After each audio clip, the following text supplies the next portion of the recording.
উত্তর গোলার্ধের পরিযায়ী পাখিরা সাধারণত শীতের শুরুতে উত্তর থেকে দক্ষিণে পাড়ি দেয় আর শীতের শেষে উত্তরের বাসস্থানে ফিরে গিয়ে বাসা বাঁধে এবং প্রজনন সম্পন্ন করে।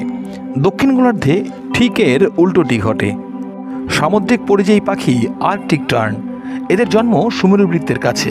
সেখানে যখন শীতকাল টানা 6 মাসের রাত্রি, তখন এরা চলে আসে দক্ষিণ মেরুতে। প্রতি বছর নিয়ম মেনে চলে ওদের যাওয়া আসা, অর্থাৎ একটি আর্কটিক টার্ন বছরে এক পিঠে 20,000 ধরে মোট 40,000 কিলোমিটার পথ অতিক্রম করে। এই পাখিটি 20 বছর পর্যন্ত বাঁচে। তাই এদের সমগ্র জীবনের যাত্রাপথকে একত্রিত করলে দেখা যাবে যে এরা বেশ কয়েকবার চাঁদ থেকে ঘুরে আসতে পারত।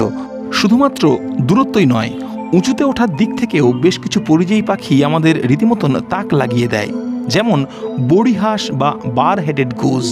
এরা বাংলায় শীত কাটাতে আসে হিমালয়ের ওপার থেকে, মূলত তিব্বত থেকে।